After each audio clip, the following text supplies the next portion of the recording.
Well, the science is controversial not because of the science, right? So as sciences go, nobody is being hounded out of the field because they're frauds or because they faked a graph in a paper, which happens all the time in biology or in microbiology or anything. We don't have those kinds of skills. We have those kinds of standards. We haven't got those kind of scandals. But people attack the science because of what it implies, right? And we're not the only science for which that is true. Evolution in some parts of the world, the southern US or in Turkey, is attacked because of what it purports to say about man's relationship with God. Now, I don't think it has anything much to say about that, but opinions differ, as they say. And so the way that people deal with difficult science is to react by shooting the messenger, because it's much easier to do that. Oh my gosh, this scientist is an imperfect human being, therefore I shall ignore their science, because I don't really want to pay attention. I don't want to conclude that humans are impacting the climate. Because it's not in my economic interest.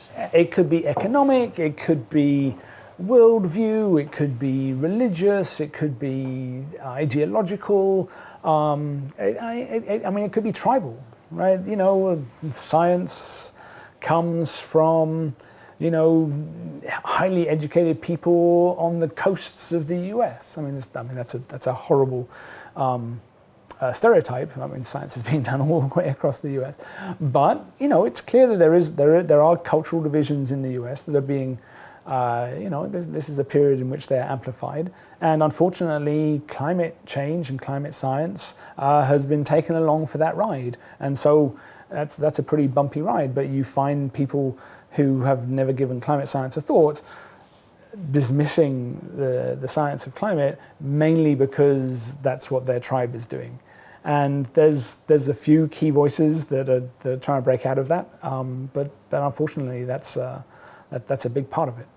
And your critics say climate's always changed. You've heard this argument all the time. But it's not an argument. Nobody disagrees with that. Climate has always changed. The issue is not, we thought that, like these idiot scientists who think that the climate didn't change before humans came around. No, I spend all my time looking at climate changes in the past. Like this last week, I was at a workshop looking at these massive warming events that happened in the Paleocene or in the Cretaceous or in the Jurassic. These are massive changes, mass extinctions, huge rearrangements of the climate system.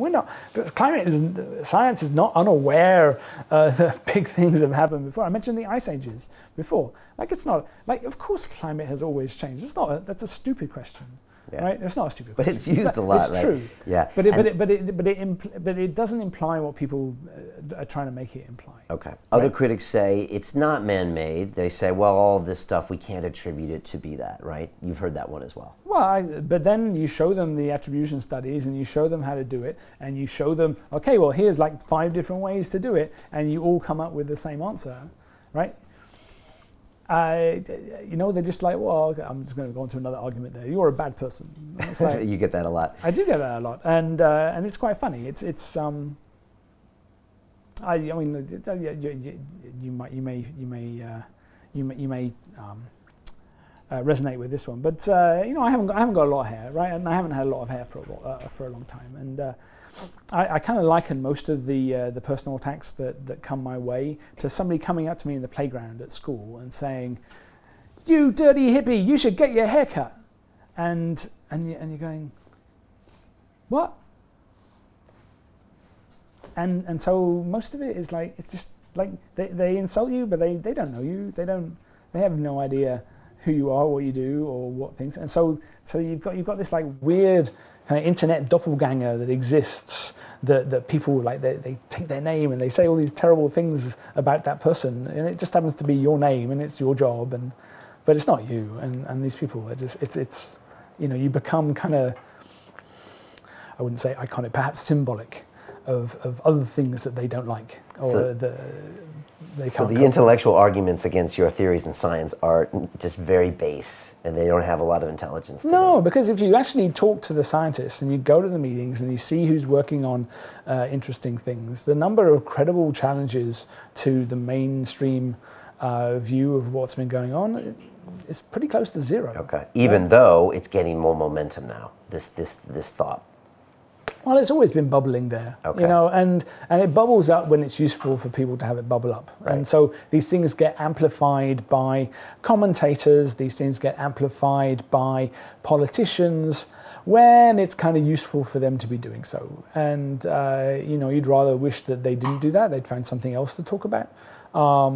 But you know, there's a number of people here and a number of outlets in the UK and in the US that you know that persist in total kind of ostrich head in the sand type of discussions on science. Continue watching this fascinating conversation for free by clicking on the link below to visit our website, learn from the best minds in the world, and connect with a community of passionate people building the best versions of themselves. Just click on the link below, and I'll see you on the inside.